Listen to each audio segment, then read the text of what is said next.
I want you to do something a little radical right now, like wherever you are listening to this. Yeah, just take a second. Exactly. I want you to literally unclench your jaw.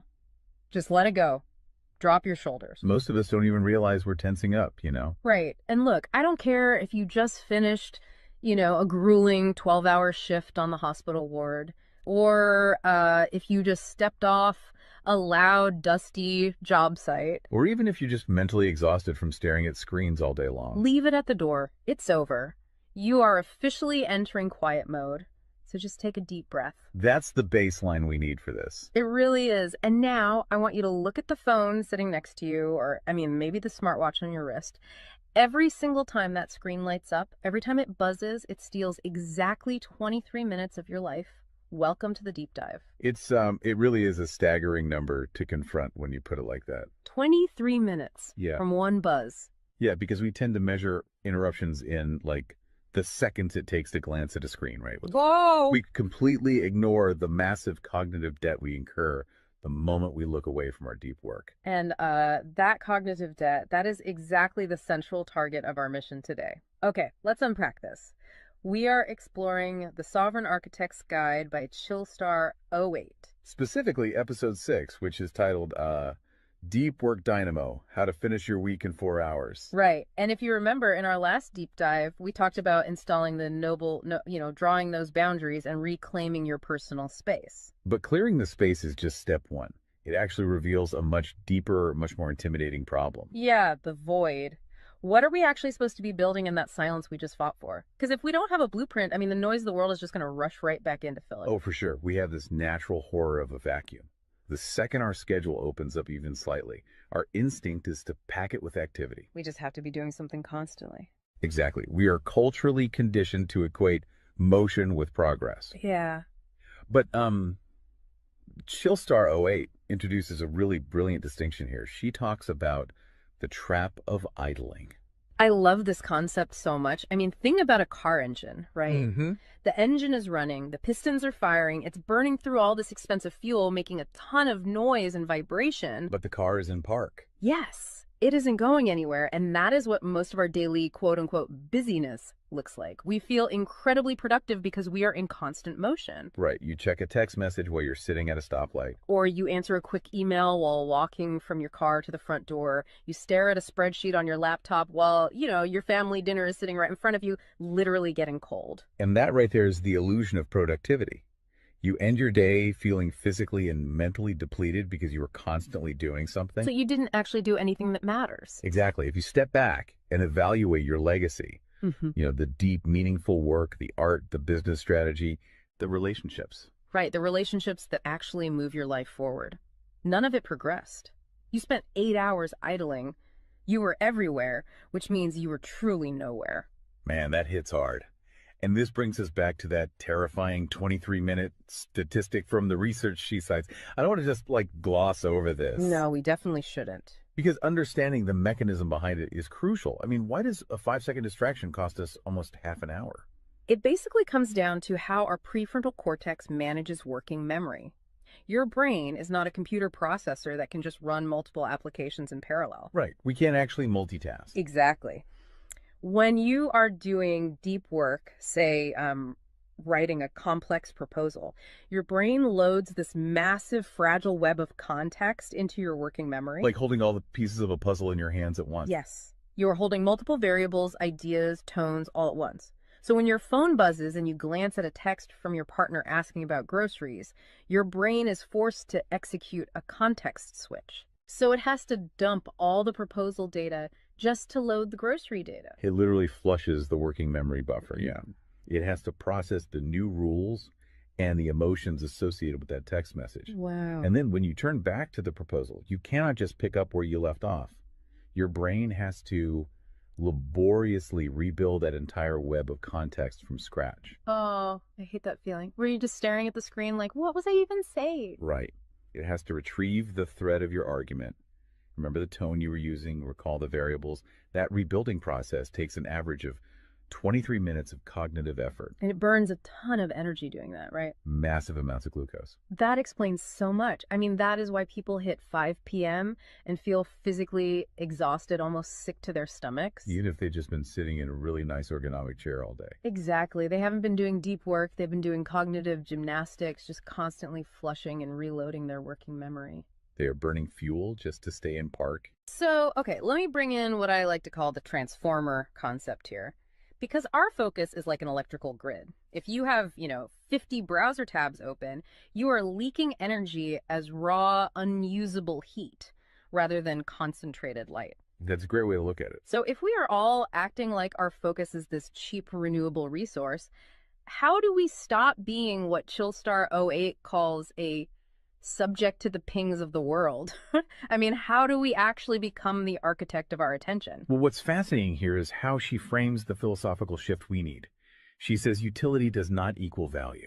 Oh, say that again. Utility does not equal value. Right. In the modern workforce, we have been completely conditioned to believe that being constantly available makes us valuable. Like if you answer a Slack message in 3 seconds, you're the hero. Exactly. You are praised as a good worker. Or if you jump on a Zoom call with like 5 minutes notice, you're a team player. But that is just utility. I mean, being highly available makes you a commodity. You're like a human router just passing information back and forth. And routers are easily replaced. True sovereignty, true value comes from being impactful. You simply cannot make a deep, lasting impact if your attention is constantly fractured by the agendas of other people. Yeah, when you operate like that human router, you are spending your finite, precious Mondays executing someone else's script. You're a subject to the pings of the world. Okay, so we know the biology of why this destroys our focus, and we understand the philosophical trap of, trying to be too available, but how do we actually fix the mechanics of our workday? We have to build the deep work dynamo. Right. So think of your attention like water pressure. If you poke 50 tiny holes in a garden hose, open browser tabs, email notifications, group chats. The water just trickles at the end. Exactly. You cannot wash a car with a trickle. You're just making the driveway wet. That's true. So the Dynamo Audit she lays out, it's about putting a high pressure nozzle on that hose.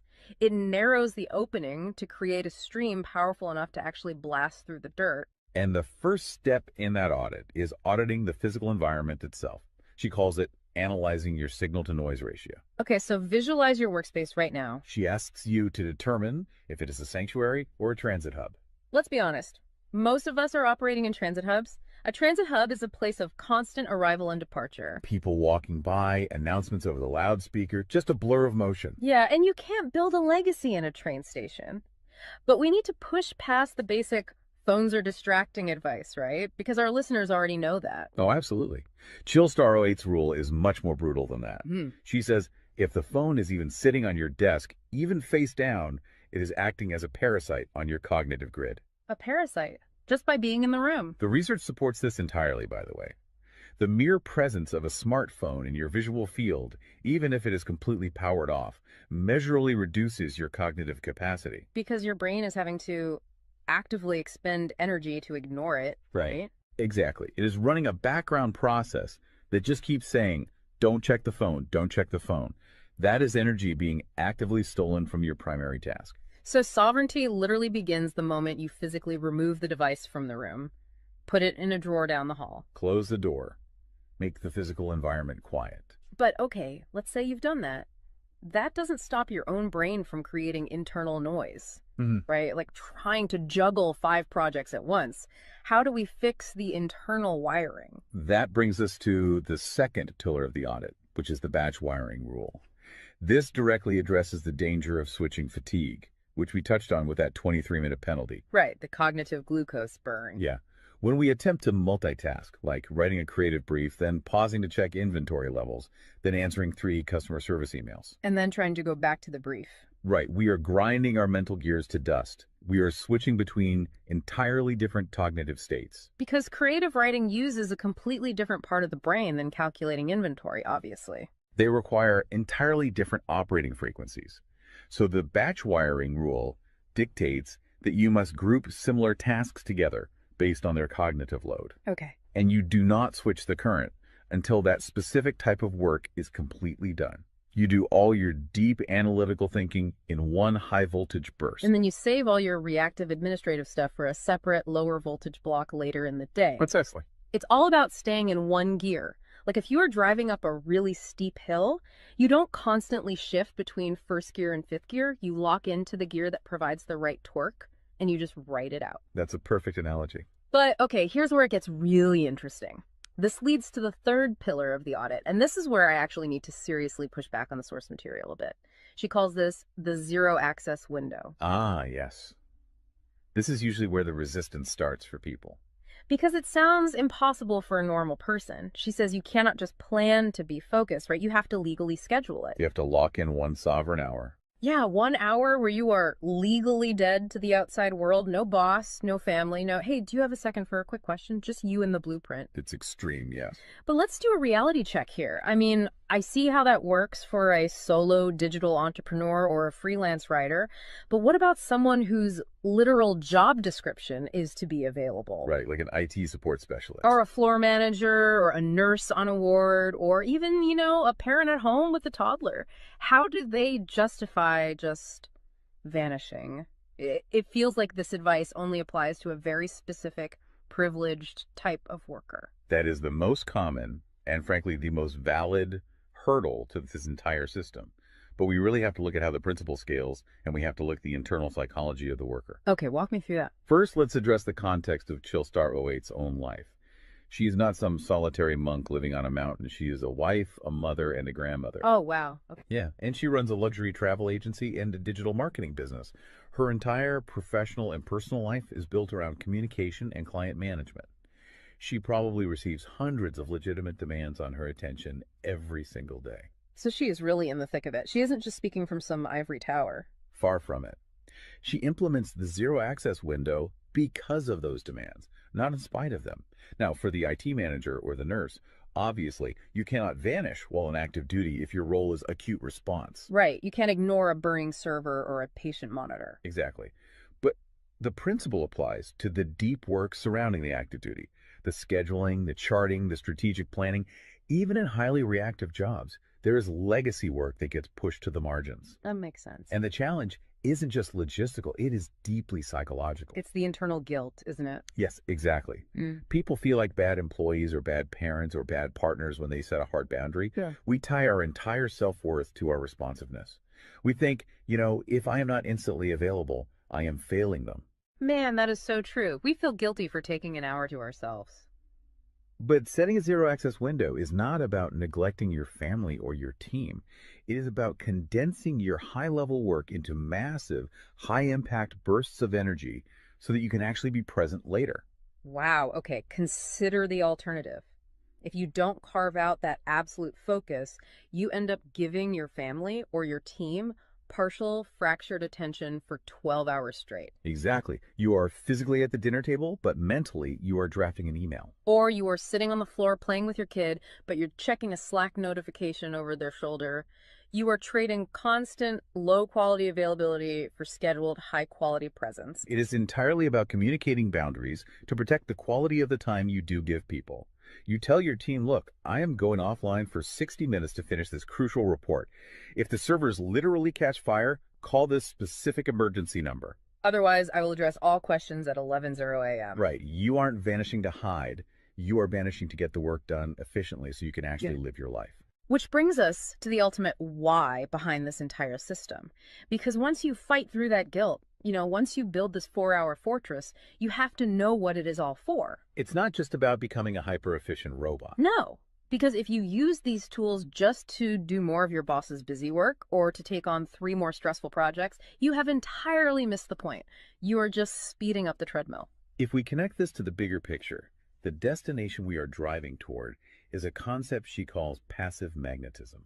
Okay, break down passive magnetism for us, because it sounds a bit abstract. Think of it as the gravity your work generates when it is undeniably good. Most people operate with active desperation. They're loudly networking, constantly posting, aggressively chasing clients or promotions. Just relying on sheer volume to get noticed. Right. Passive magnetism is the exact opposite. It is the ability to attract results, clients, wealth, legacy, or respect through the undeniable quality of your deep work. Because you actually took the time to build something substantial rather than just talking about building it. Yes, when you engage the deep work dynamo, you produce work so concentrated and so valuable that it acts as a magnet. You don't have to chase the market comes to you. And the ultimate prize of achieving that passive magnetism isn't just more work. The prize is time. Time is the ultimate currency. The dream of the sovereign architect is to finish an entire week's worth of business output in just 4 hours. You do this high voltage work often while the rest of the world is literally still hitting the snooze button. You free up the remaining hours so you can go be a traveler, so you can be a creative. So you can be a fully engaged grandparent like Chillstar 08. Exactly. She frames it beautifully in the source text. She says, we wire for silent so we can live in volume. Oh, I love that. We embrace the discipline of the quiet fortress so that our actual lives can be loud, vibrant, and fully experienced. We are finally taking control of the dial. But, making that shift from a frantic, reactive employee to a calm, sovereign creator requires a massive shift in identity. You have to tune your mind before you sit down to do the work. It is really difficult to just sit down at a desk and instantly command your brain to perform deep work, right? Especially if you've spent the last hour navigating traffic and listening to the news. You need a transition ritual to cross that threshold. And Chillstar 08 provides something for this transition called the Chillstar's Creed. It is designed to be a grounding frequency. It really centers you. Yeah, so I want you, the listener, to use this. I want you to imagine a slow, steady heartbeat in the background. Just a deep, resonant 528 hertz frequency. Just let the frequency of these words settle into your mind before you initiate your deep work. Ready? Take it in.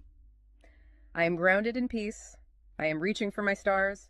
My light is my own. I am a star and I will shine bright. I will reach for the sky. I release what was. I embrace what is becoming. Using a creed like that is just such a powerful behavioral trigger. It really shifts your state. When you speak those words, even just internally, you are consciously reminding yourself that your light, your focus, your energy is your own.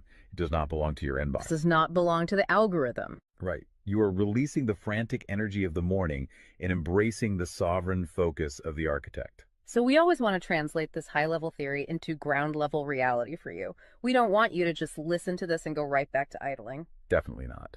Here's your 1% install. This is your micro-win to take action on this deep dive immediately. Tomorrow morning, before the world starts demanding your attention, before you check a single news site or open your email, I want you to set a timer for exactly 60 minutes. Put your phone in another room entirely. Yes, physical distance. Do not open any extra browser tabs. Pick one legacy task, just one, and flip the switch on your very first sovereign hour. And be prepared for it to feel incredibly uncomfortable at first. Your brain will crave the dopamine hit of a notification. Oh, you will feel an almost physical itch to check your messages. But if you can sit in that silence, if you can endure that initial friction, you will watch the dynamo start to spin. You will enter that flow state, and the old blueprints of hustling and grinding will be completely burned away. And look, if you want the actual templates to automate this piece, the specific tools and step-by-step guides to build the system out completely and protect your location-independent freedom, you can join the Sovereign Fortress on the Chillstar 08 school community. All the blueprints are there waiting for you. They really are. As we wrap up this deep dive, I want to leave you with one final thought to explore on your own. We have spent this entire session talking about the mechanics of work. We've talked about condensing your week's output into just 4 hours of pure, undistracted focus. But if you actually achieve that, you're going to be faced with a beautiful, kind of terrifying question. What's that? Who are you going to become in the remaining 164 hours of your week? What if your true legacy has absolutely nothing to do with what you produce while you are busy, but entirely to do with who you are when you are finally completely silent? Wow. Unclench that jaw. Drop those shoulders. Step into the quiet. Go be great and flip the switch. We'll see you on the next deep dive.